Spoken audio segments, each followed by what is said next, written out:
Cuman melihat geografi dan topografinya sekitar Medan ini, terutama tiga das tadi, apa nggak beresiko membangun bendungan di sana? Ngobrol bareng Orbit, kami obrolkan, Anda simpulkan. Assalamualaikum warahmatullahi wabarakatuh. Jumpa lagi kita bersama Orbit. Ngobrol bareng Orbit. Orbit kita kali ini sedih. Kenapa? Kayaknya kita kedatangan tamu mendadak dan terjadi pula salah menyalahkan di sana. Tapi kita nggak ceritakan salah menyalahkannya lah. Bencana banjir yang dikirim Munson. Awalnya kan begitu ya. Bersama saya sekarang ada dua akademisi dari USU.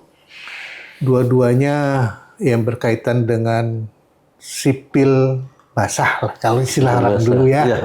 Kalau orang dulu bilang sipil basah, kalau sekarang sumber daya air. Sipil sumber daya air.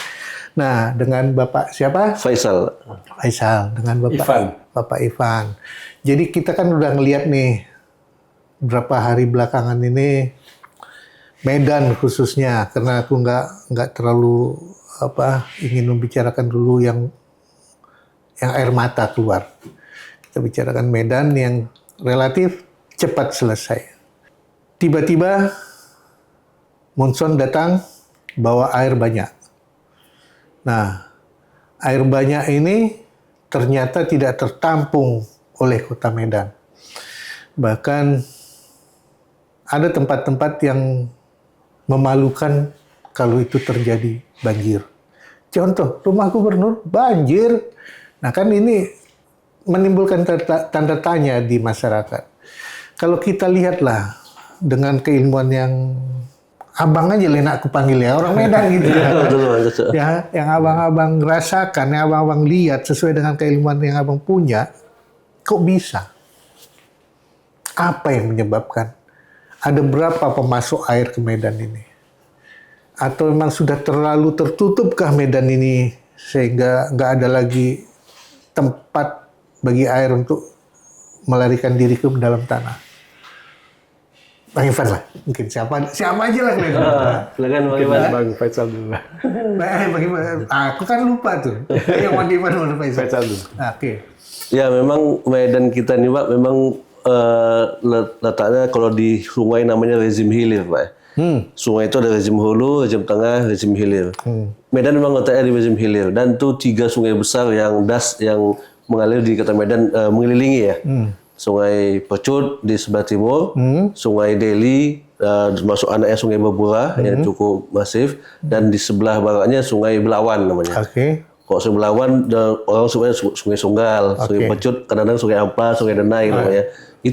Itu yang mengurung Medan kemarin kejadiannya. Memang secara morfologi seperti itu topologi Kota Medan. Jadi memang sejak zaman dulu pun untuk kasus tertentu memang Medan ini tempatnya banjir juga, terutama di Medan Utara Pak ya.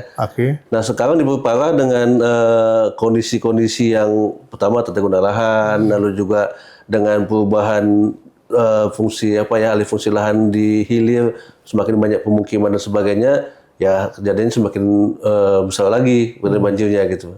Bahkan di hulunya juga ada. Nah, itu juga berubahnya juga drastis kalau nggak salah. Iya, benar. Ada berapa das mungkin yang berubah. Dari tiga das tadi. 3 das, Pak, ya. 3 das itu yang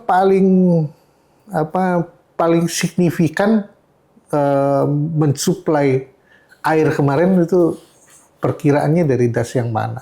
Kalau kemarin yang paling parah itu saya tahu Sungai Belawan, Pak. Sungai Belawan, lanjut Sungai Deli, Sungai Pucuk belakangan. Ketika Sungai Deli dan Sungai sudah mulai agak ini, Sungai Pucuk udah meluap tiba-tiba ini ya. Mungkin yang Sungai Pucuk kenanya karena kanal sudah berfungsi, sehingga dia pelimpasan dari kanal. Itu signifikan. Kanal itu mengalirkan atau mengurangi banjir ke tengah kota. Cukup signifikan Pak, karena memang itu yang kita tahu itu si kanal itu skenario untuk debit Sungai Deli 25 tahun, Pak, ya. Ketika estimasi debit Sungai Deli sudah mencapai debit kala ulang 25 tahun, itu diskenariokan dia akan masuk ke kanal, mengalir ke Sungai Pucuk, sehingga diharapkan suplai ke Sungai Deli berkurang cukup masif. Bagi beban lah ya. Bagi beban, Bagi beban. ya. Tapi kan bagi beban itu ketika dia udah sampai di bawah. Permasalahan kita kan nggak di bawah ini. Bagaimana sih kondisi di tengah dan di hulunya? Kalau abang-abang lihat bagaimana? Memang kalau lihat kondisi banjir, seperti yang tadi sudah disampaikan, secara umum ada dua sebenarnya. Yang pertama dilihat dari intensitas curah hujannya. Ya. Yang kedua dilihat dari tata guna lahannya. Oke. Nah, kalau dari intensitas curah hujan kemarin itu memang cukup tinggi, Pak. Mungkin data terakhir nanti saya cek lagi gitu ya. Yang pertama, intensitas curah hujan ini adalah besarnya volume hujan atau tinggi curah hujan. Kalau kita menyebutnya tinggi curah hujan, karena satuannya milimeter per satuan waktu. Jadi bisa per jam atau per hari, itu sangat tinggi memang. Yang kedua, selain intensitas juga di situ ada durasi.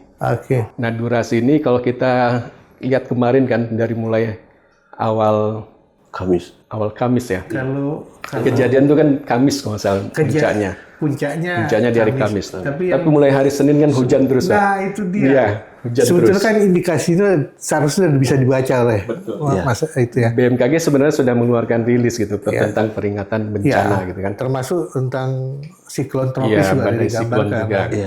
Nah, ketika intensitas tinggi, kalau misalnya durasi hujan ini mungkin hari ini hujan, besok berhenti, selang-seling gitu selang-seling, mungkin banjirnya nggak sedahsyat ini.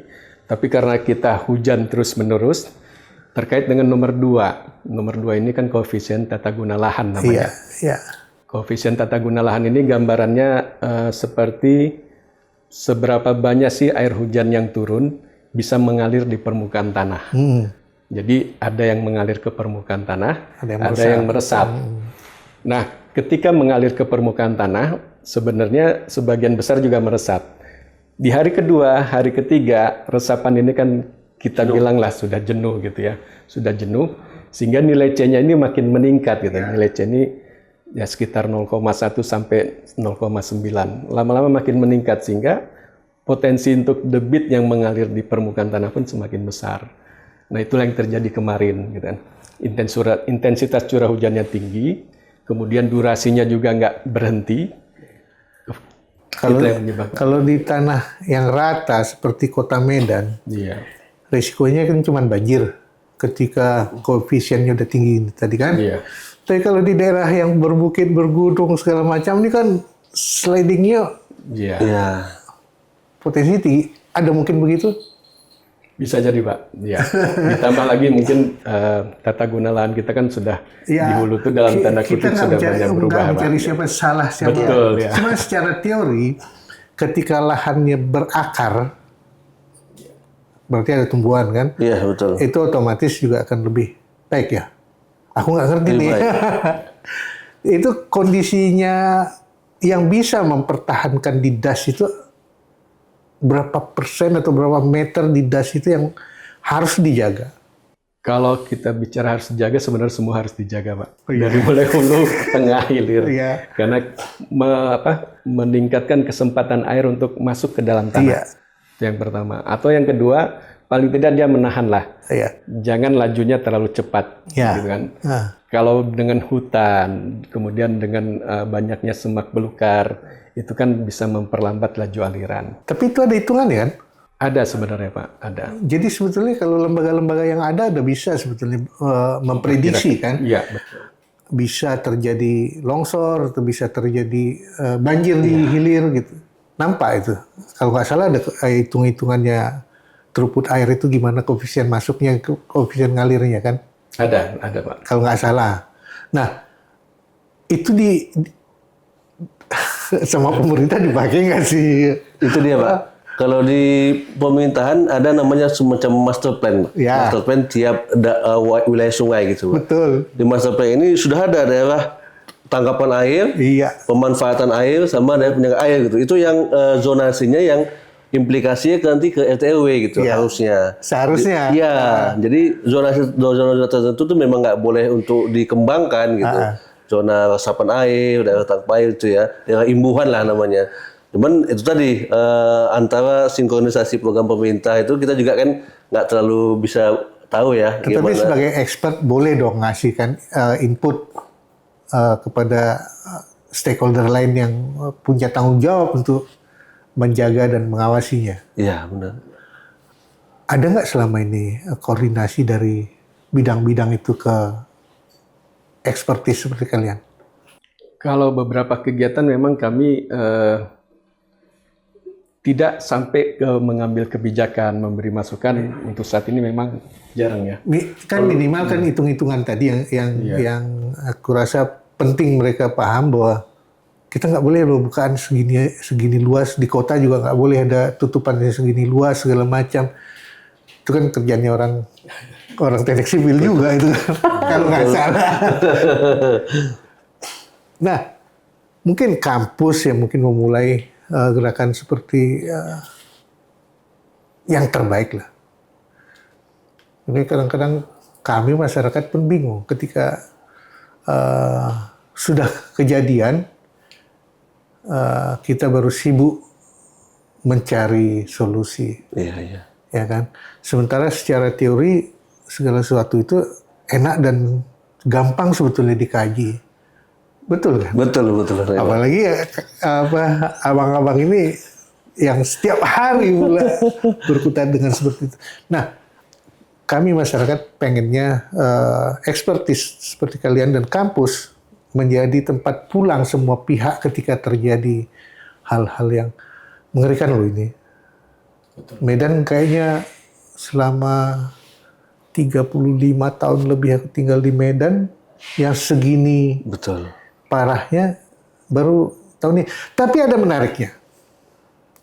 Mungkin kalian berdua, abang-abang berdua ini bisa menggambarkan kenapa kok dulu banjir di Medan itu bertahan 2 hari lebih. 2 hari lah. Tapi sekarang jam-jaman saya udah habis. Seperti di wilayah tempat tinggal saya. Itu biasanya bisa mengendang sampai 2-3 hari. Kemarin itu cuma 3 jam. 3 jam kami udah bisa bergerak walaupun masih ada kendala yang berat. Itu kenapa? Kalau kita lihatlah pergerakan apa yang sudah dilakukan pemerintah gitu Pak. Oke. Banjir kemarin itu memang ada beberapa tempat yang katanya dulu tidak pernah banjir. Ya, rumah gubernur. Yang gitu ya, rumah gubernur. Kemudian ada tempat wisata Cong Api katanya. Sejak didirikan kabarnya belum pernah kebanjiran, tapi sekarang kena. Artinya semua terjadi sebenarnya kemarin itu. Ada juga yang tempat yang dulu langganan banjir, bukan tidak terkena banjir, tapi cepat surut seperti yang Bapak bilang tadi ya. Karena memang ya kita lihat juga sudah ada program-program yang 5 tahun terakhir dilakukan pemerintah itu yang seperti kita alami Pak, pembangunan drainase yang sempat bikin orang yang sempat viral juga Pak. Nyata hasil ya, Pak. di saat itu kan kita kesel juga mungkin pada saat pelaksanaan kan macet gimana? Carut marut Pak ya, ada macet, ya, terus ada kabel-kabel yang berseliweran dan seterusnya. Tapi setelah selesai dan kita alami sendiri ketika terjadi hujan memang berfungsi dan bermanfaat gitu ya. Itu yang kita lihat kita lihat di beberapa tempat. Di hilir itu udah mulai ditangani kan. Iya. Dan sehingga di Kota Medan sepertinya apa yang dibuat bisa menjadi solusi. Iya. Ya kan? Kita masuk ke tengah. Di tengah kondisinya bagaimana secara teori yang abang-abang lihat? Zona tengah tadi. Iya. Ya tadi Pak. Jadi memang kalau kita lihat di tren pembangunan kita sekarang memang seperti tidak ada arahan, Pak. Kalau kita lihat di lapangan, memang seperti tidak ada arahan ketika masyarakat membuka lahan, itu sepertinya masih tidak ada kontrol ataupun seperti itu yang kita lihat di lapangan, Pak. Oke. Kalau di hulu apa tadi Abang bilang zona hulu atau apa tadi? Zona rezim hulu. Rezim hulu. Nah, rezim hulu kita dari 3 das itu bisa nggak terpantau sebagai salah satu supporting banjir, kita bilang. Iya. Atau kalau aku malah lebih agak ekstrem ini jadi kolaborasi air dari 3 das justru dari hulu. Iya. Apa memungkinkan nggak? Melihat kondisi sekarang. Ya, memang kalau kita lihat di bagian hulu, terutama kayak yang saya lihat di Google Earth ya, Google Earth itu sudah ada timelinenya tahun-tahun itu memang tren untuk perubahan tata guna lahannya semakin meningkat, perubahannya dari istilahnya dari kondisi undeveloped hutan gitu ya, lalu dibuka itu memang cenderung meningkat. Bukaan nampak, ya kan? Iya. Nampak perubahan bukaan gitu ya. Sementara di Sungai Pocut, alhamdulillah sekarang sudah ada bendung Laut Simeme namanya, Pak. Ya, tapi si Meme kemarin kayaknya masih agak diragukan orang sebelum kejadian ini. Iya, betul. Ya kan? Nah, waktu kejadian kemarin, apa si Meme punya potensi tersendiri untuk mengurangi dampak ke Medan? Nah, kalau dari sisi posisi, Pak, sebenarnya bendungan itu tahun 90-an sudah banyak direncanakan pemerintah di hulu Sungai Percut, di hulu Sungai Deli. Ya. Nah, floodway itu kan memindahkan air Sungai Deli ke Sungai Percut. Ya. Nah, supaya Sungai Percut ini mampu menampung sejumlah besar banjir tadi, maka dibangunlah bendung Losumeme. Jadi Losumeme ini ada di hulu Percut, ya. Di hulu Percut. Nah, fungsi dari Losumeme ini ketika air masuk, kita tahan dulu nih yang di hulu. Oh, sehingga seperti itu, sehingga Sungai Percutnya aman. Jadi tidak over di Percut. Betul, Pak. Nah, jadi ya disitulah fungsinya. Dialihkan Sungai Deli ke Percut, tapi di Percut nggak over. Nggak over. Ya. Jadi itu fungsi kemarin Simeme. Ya, jadi kalau misalnya tidak ada Losumeme, bagaimana mungkin nanti Sungai Deli memindahkan ke Percut? Percutnya sendiri udah penuh. Iya, jadi makin besar. Mungkin kalau di Percut tadinya diprediksi cuman banjir 1,5 meter. Iya. Bisa jadi malah meluap lagi kan, Pak? Kira-kira seperti itu. Nah, idealnya memang 2 sungai ini dibangun bendungan di atasnya. Itu memang sudah ada rencananya, mungkin di reschedule ulang mungkin ya. Mudah-mudahan dengan kejadian besar seperti ini, pemerintah mungkin mengarah ke sana supaya... Secara teori itu kan betul ya, menarik sih ya. Sangat menarik.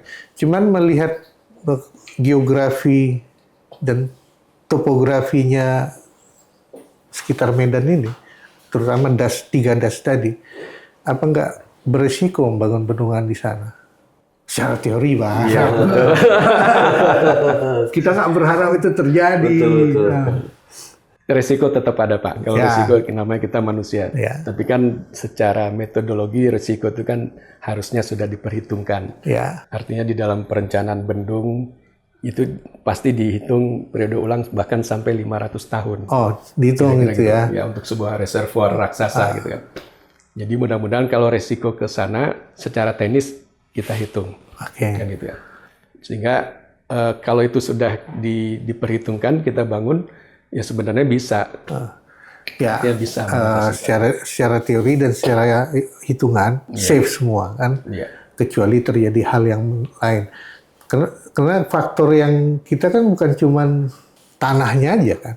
Kita ring of fire. Iya. Gempanya juga, Pak ya. Betul. Ini ya yang membuat kayak kemarin sebelum atau pas banjir kemarin. Gempa di Aceh juga. Kan. Iya. Kita apalagi sekarang ada lagi ancaman megatrust. Iya.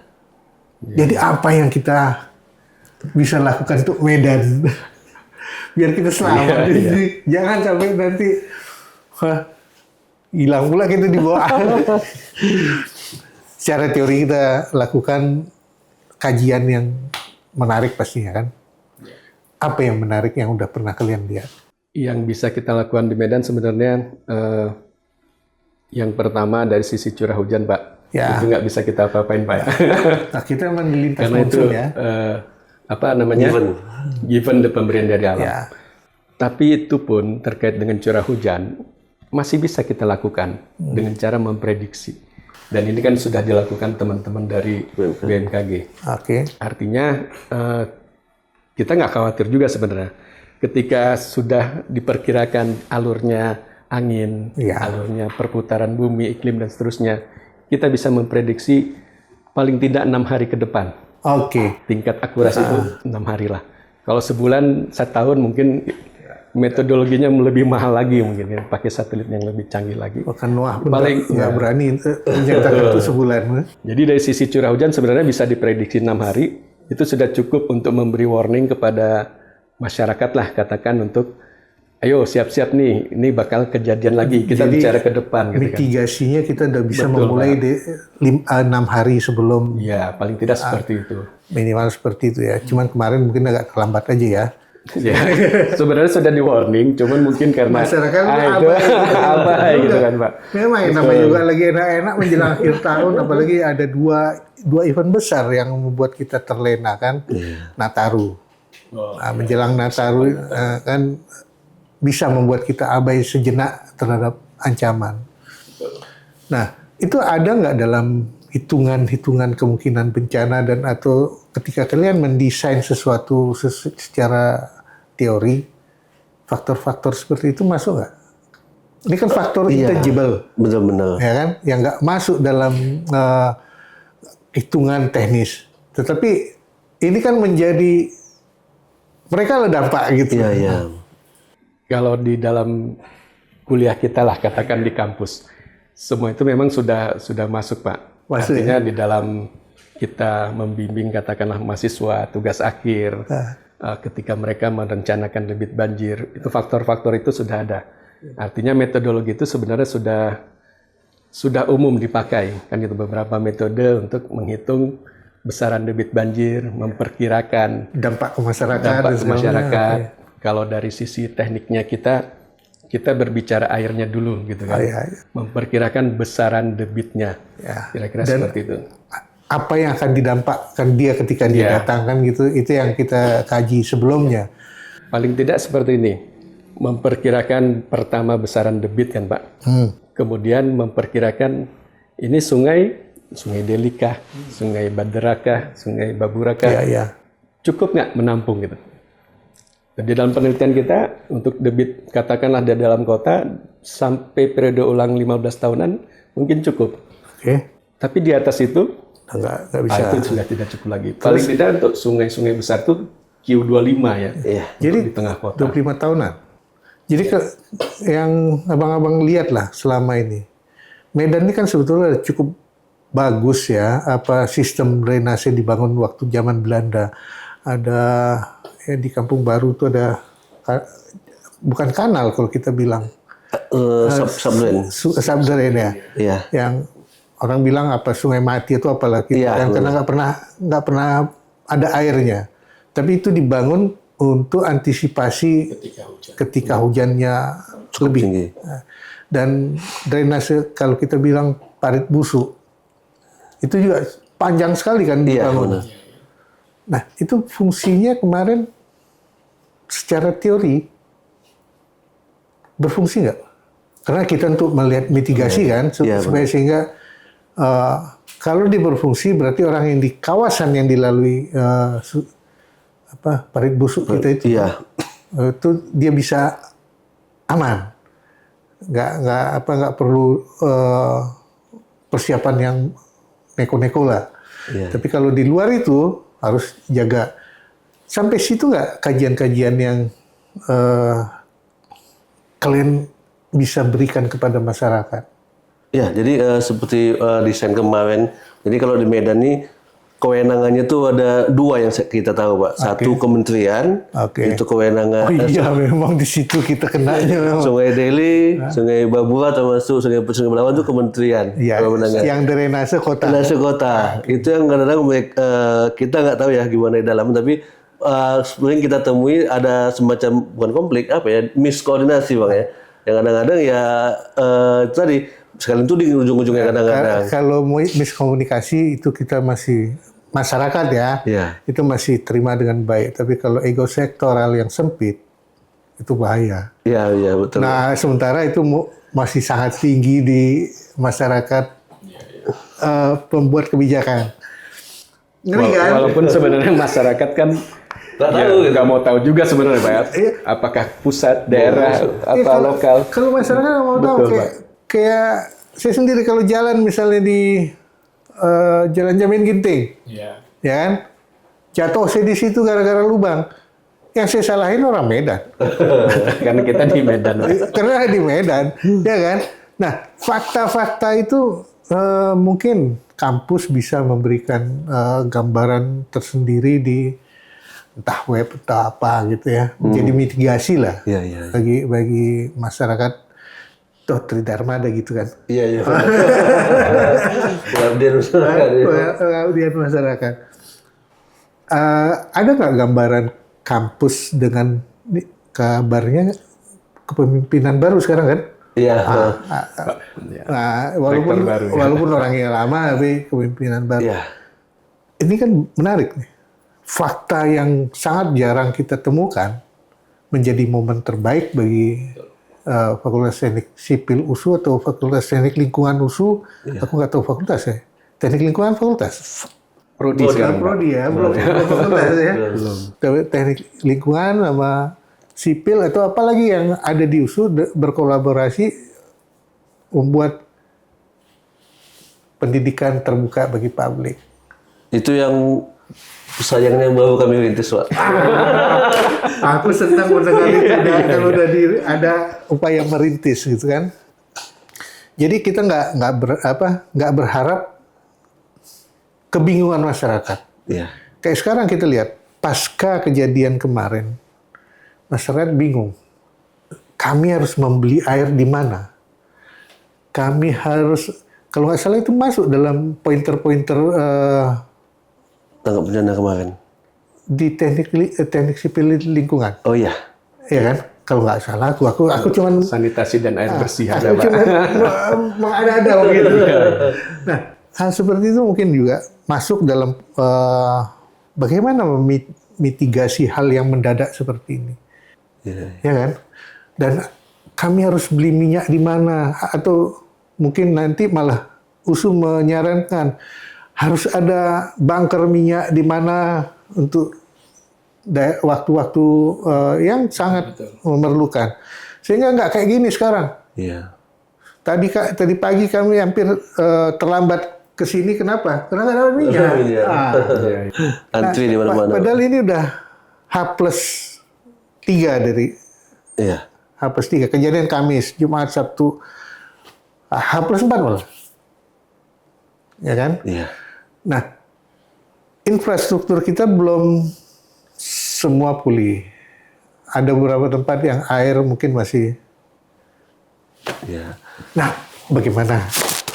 Jadi memang kelemahan kita di kampus nih, Pak, kita masing-masing punya buat penelitian tentang kebencanaan, tentang bencana hidrometeorologi semua. Tapi masing-masing jalannya, Tapi Pak. kan sekarang udah mulai Ya, dan disatukan. sekarang sudah mulai dirintis oleh Bang Zaid, Pak, ya.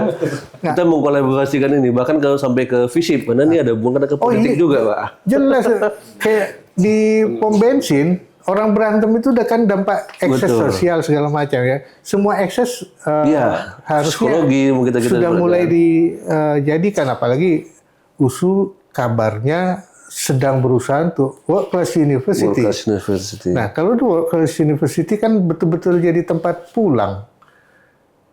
Orang bertanya atau orang Iya. harus ke situ kan.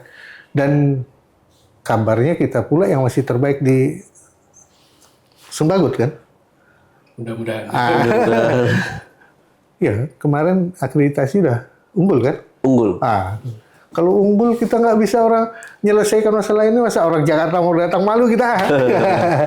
Nah, abang-abang rasa ada nggak hal yang perlu kita sampaikan kepada publik secara pengetahuan yang abang punya untuk mereka bisa lepas dari efek bencana, terutama banjir yang notabene seperti abang bilang tadi, dengan 3 das potensial merendam Medan itu tinggi otomatis.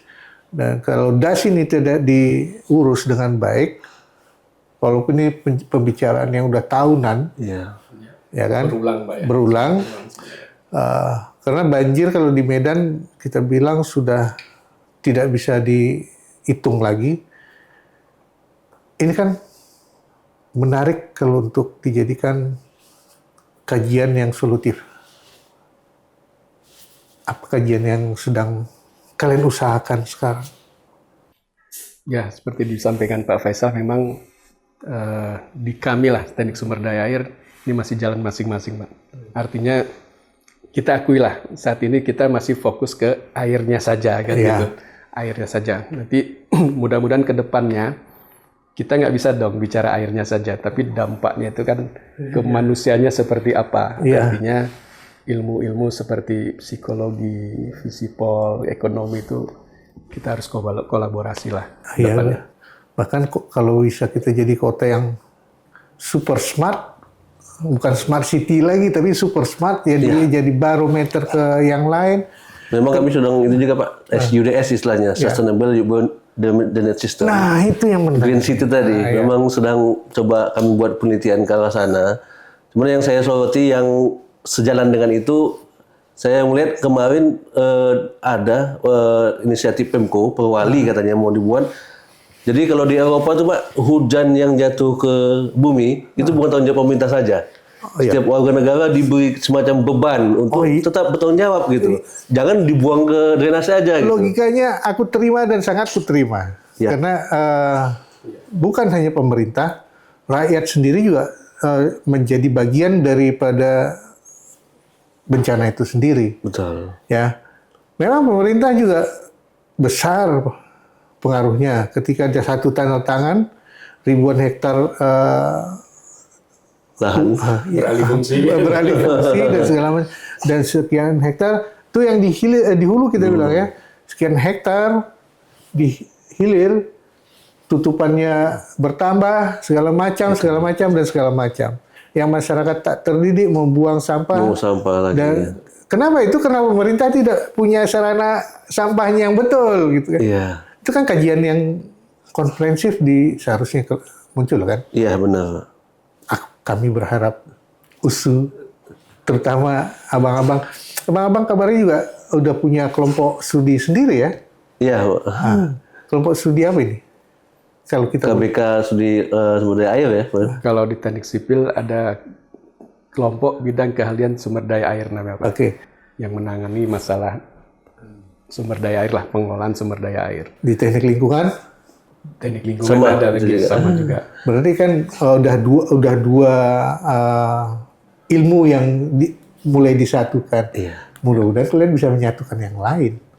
Iya, ini coba kita Pak. Mungkin di teman-teman yang lain saya rasa sudah punya juga Pak.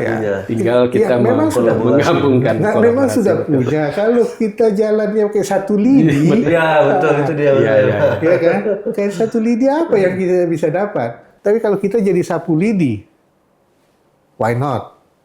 Kalau ada sesuatu, kita datang ke USU, mulai dari masalah kebersihan, kesehatan, teknik konstruksi dan segala macamnya, di Medan ini udah punya zonasi yang jelas. Nggak mungkin di satu tempat sama strukturnya dengan tempat yang lain, kalau menurut logikaku. Betul. Ya kan? Dan masing-masing punya ciri khas daerah sendiri, ketika kota yang udah menjadi yang kita harapkan tadi super smart city, ya, atau ultra smart city atau apapun ceritanya, orang ajukan izin membangun apapun namanya sekarang, aku nggak ingat, dia udah punya rumahmu di sini, kau harus punya standarnya ini. Iya. Dan drainasemu harus begini. Ketika ada pengembang, drainasemu harus mengalir ke sini dan dari. Nah itu kan nggak ada sekarang kan. Itu tadi saya sudah mulai dirintis Pak. Jadi sebelum pemerintah kota mengeluarkan PBG namanya, ada kajian pel banjir namanya. Jadi setiap mau membangun dia harus buat dulu tampungan air. Jadi itu hujan yang jatuh nggak langsung ke drainase, tapi ditampung dulu. Itu sudah mulai Perwali katanya mau dikeluarin. Kami dulu pernah dengan kawan-kawan bikin survei sedikit ya, belajar juga dari abang-abang sampai kesimpulannya yang paling mengerikan. Kami sampai mengatakan Medan itu kota tai. Kenapa? Setiap rumah punya septic tank. Dan septic tank yang bocor ngalirnya ke drainase. Dan pernah ada satu kajian dari bidang lingkungan hidup provinsi waktu itu, 80% cemaran itu domestik. Kalau 80% cemaran domestik, udah pas kita bilang Medan kota tai. Dan jangan sampai itu terjadi lagi kan. Ya. Mungkin karena itu juga yang Maha Kuasa menurunkan hujan yang agak banyak. Biar itu bersih. Flashing. Tapi flashing begitu kan mahal sekali. Iya. Jadi, kalau kita bicara terus tentang ini, secara teori semua selesai. Selesai ya. Ya, secara teori semua selesai. Cuman bagaimana aplikasi yang menarik yang abang punya ide yang disampaikan sebelum kita mengakhiri pembicaraan singkat kita. Soalnya kalau kita bicarakan panjang ini ya. Iya benar banget. Bisa berseri-seri ini kalau masalah bencana alam ini. Mungkin abang dulu. Oh iya benar. Jadi memang masalah banjir di Kota Medan ini kompleks masalahnya. Jadi seperti saya bilang tadi, ada permasalahan banjir akibat sungai yang berasal dari hulu dan juga akibat drainase setempat yang di beberapa tempat mungkin bermasalah. Nah, yang bermasalah inilah yang perlu kita kaji ya, yang bisa kita lakukan ya.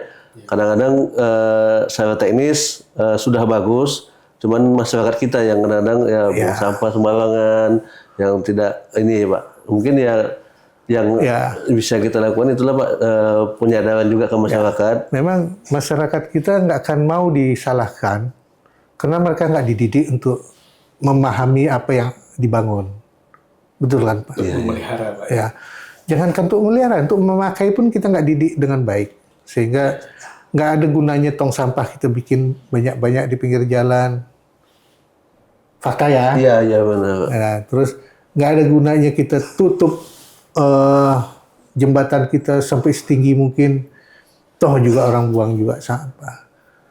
Tak ada penyelarasan das mungkin. Iya. Terutama ketika masuk Kota Medan bagaimana. Betul ya? Iya. Aku cuma pakai logika. Aku nggak ngerti. Hal-hal yang sederhana sebenarnya Pak ya. Hal-hal yang sederhana menurut aku. Dan bagaimana menjaga pinggiran sungai ini, sempadan sungai ini, sehingga malah tidak menambah erosi. Iya. Tapi yang kita lihat kan, coba aku nggak tahu betul atau tidak apa yang kubayangkan. Menurutku sungai itu punya penampang alami khas. Betul kan Bang? Secara teori dia punya penampang alami khas. Ketika penampang itu kita ubah, kayak di beberapa tempat di aliran Sungai Babura, backwaternya yang membuat banjir terjadi di tempat yang tadinya tak pernah banjir. Betul Pak, ya kan? Hal-hal itu mungkin udah mulai dijadikan bahan ketika izin mendirikan bangunan PBG diberikan kepada masyarakat yang tinggal di sempadan sungai. Dan mulai dari mana sempadan itu bisa dibangun? Kalau enggak kita saling salah menyalahkan aja. Betul Pak? Betul. Apa solusinya? Sekarang kan kita lihat berapa pengembang disalahkan karena membangun ini. Dan memang mungkin mereka salah. Kesadaran itu yang memang harus dibangun, Pak. Nah, teringatnya sebenarnya kalau secara teori, secara administrasi dan kebijakan, kita sudah cukup lengkap sebenarnya, Pak. Iya. Ada master plan, kemudian kalau untuk sungai sendiri kan ada rencana pola pengelolaan sumber daya air. Di dalam rencana pola ini itu sudah disahkan sama Menteri pada tahun 2021 untuk Sungai Belawan Ular Padang. Di dalamnya sebenarnya sudah ada arahan-arahan terkait dengan aspek konservasi sumber daya air yang Sungai Tiga kita ini, Pak. Kemudian aspek pengendalian daya rusak air, aspek pemanfaatan dan seterusnya, ada sistem informasi sama pemberdayaan masyarakat pun ada. Di dalam dokumen itu sebenarnya sudah ada arahan-arahannya. Terkait pengendalian daya rusak air misalnya, sudah ada rencana seperti tadi, membangun bendungan reservoir di hulu Sungai Deli, kemudian membangun sempadan-sempadan, dan seterusnya gitu. Artinya cobalah dokumen ini jangan hanya sekedar dokumen. Mari kita bedah lagi dokumen ini. Kapan nih mau diterapkan? Siapa yang mau menerapkan? Terus bagaimana kolaborasinya? Sehingga acuan kita sudah ada gitu. Tinggal kan menerapkannya nih. Betul. Jangan tinggal hanya sekedar rencana gitu. Kalau kita pikir, kita lihat, mungkin kita sudah punya sistem yang betul, kita udah punya hardware yang betul, kita udah punya arah yang betul juga. Tapi kalau dia nggak connect, Iya, itu dia. sayang. Terakhir, harapan kita, kalau katakanlah kami dari USU, mungkin di sisi kami memang kita harus berbenah juga. Dengan adanya kejadian ini mungkin menjadi titik loncat kembali untuk menyadari bahwasannya kolaborasi itu penting, Pak. jadi Artinya kita tidak bisa bergerak sendiri gitu kan, Pak. Kami hanya menghitung, debitnya cukup, debitnya tidak cukup, kapasitasnya sekian. Terus teman-teman yang lain gimana kan? Kita harus kolaborasi. harus kolaborasi. Ya sama Pak, mungkin ini menjadi evaluasi macam muhasabah ini buat kami ya, introspeksi buat kami dari akademisi. Bahwa memang sebenarnya kami bisa sebenarnya untuk memberikan kontribusi positif dengan cara berkolaborasi. Ya, jadi memang betul. Setiap kejadian yang besar itu menjadi milestone, ya kan? Tapi janganlah setiap tahun kejadian ada milestone. Lucu kan? Iya, iya. Ya, dikhawatirkan nanti musim hujan berakhir, masuk musim kemarau, udah lain lagi soalnya. Nah, itu dia. Tapi jangan Kan sampai. itulah yang kita bilang backbone kita itu jangan berubah-berubah. Seperti zonasi yang ternyata bisa berubah ketika ada kepentingan. Iya, iya, betul. Ada peralihan peruntukan kalau di kota Medan Iya. dan segala macam. Jangan pula itu jadi sumber PAD ya. Betul. Tapi sumber penyelaras boleh, enak, bagus kan. Terus karena ini sudah ada keterbukaan dari kalangan akademisi kampus, boleh dong nanti masyarakat bertanya dan pulang ke kampus untuk mempertanyakan ketika dia punya masalah terhadap hal yang berkaitan dengan sipil basah ini. Boleh, Pak. Itu yang kita bicarakan hari ini. Sampai di sini mudah-mudahan bisa memberikan sesuatu pada masyarakat dan masyarakat juga berani untuk bertanya dan mencari hal-hal tertentu untuk keselamatan dan kesinambungan hidup. Ya, jadi kami sudah bicarakan. Tinggal kalian di rumah bagaimana memahaminya. Sampai ketemu pada orbit-orbit berikutnya. Assalamualaikum warahmatullahi wabarakatuh. Waalaikumsalam.